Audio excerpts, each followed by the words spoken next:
attention au mot érotique. Attention au mot érotique. C'est l'éros, au sens de Platon. Qu'est-ce que c'est l'éros? C'est ce qui naît, on peut dire, de cette union un peu étrange entre l'expédient, alors c'est intraduisible, mais c'est-à-dire cette espèce d'attente qui est en nous, et du manque. Et je pense qu'on peut comprendre mieux aussi la figure d'Oscar Wilde à partir de ce que Platon, dans son banquet platonicien, moi j'ai traduit le banquet de Dante, mais le banquet de Platon, c'est un peu plus concret parce qu'on y mange, on y boit, et on y est d'ailleurs sous, alors que le banquet de Dante est très austère, ce sont des nourritures intellectuelles.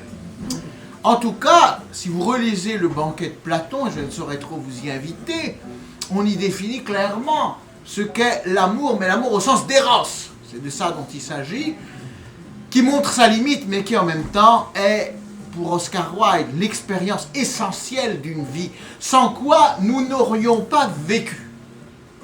Si nous sommes trop sages, nous n'avons pas vécu. Je pense à Fontenelle. Il y a une quinzaine d'années, un téléfilm admirable, et admirablement, un peu plus qu'une quinzaine d'années, je dirais, peut-être une vingtaine d'années ou 20 ans, un téléfilm admirable et admirablement interprété, comme toujours, par l'inoubliable Michel Serrault. Et Michel Serrault y interprétait Fontenelle, qui était un esprit brillant, qui n'est pas sans rappeler ce qu'a pu être Oscar Wilde à certains égards. C'est-à-dire c'est quelqu'un dont on craignait les réparties, qui avait une conversation éblouissante, mais qui, dans sa vie, se gardait des imprudences. D'une certaine manière, ça lui a bien réussi, puisqu'il a atteint l'âge de 99 ans et 8 mois, ce qui n'est quand même pas mal. Et voici qu'à 95 ans, pour la première fois de sa vie, il tombe amoureux d'une jeune Italienne de 16 ans.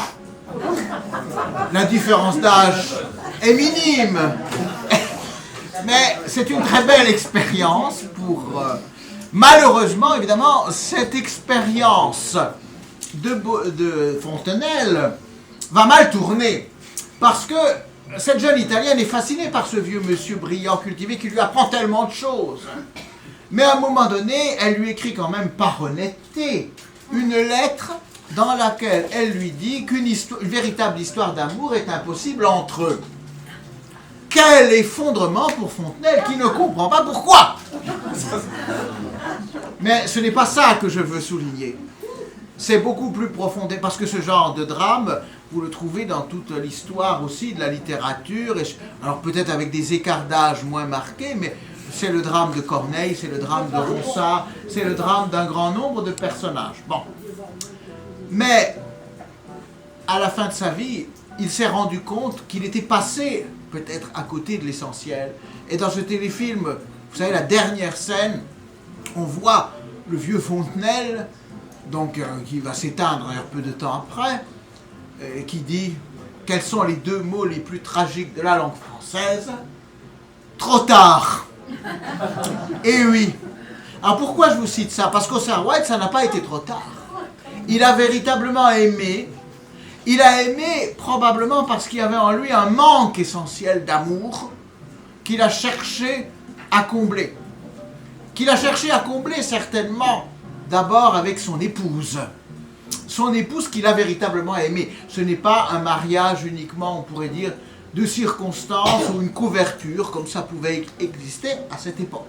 La fameuse Constance, il l'a aimée parce qu'il écrivait sur les petits carnets, vous savez, comme font tous les amoureux. J'ai parfois des étudiants qui écrivent les lettres de leurs fiancés, que je vois ça, je dis, il devrait mieux prendre mon cours, mais enfin, finalement, c'est plus charmant qu'ils écrivent le nom de leur fiancé. Ça veut dire qu'il l'aimait profondément, et probablement d'amour. Peut-être espérait-il trouver aussi en Constance une stabilité, parce qu'il y avait en lui un trouble suscité par ce désir pour les créatures du même sexe que lui.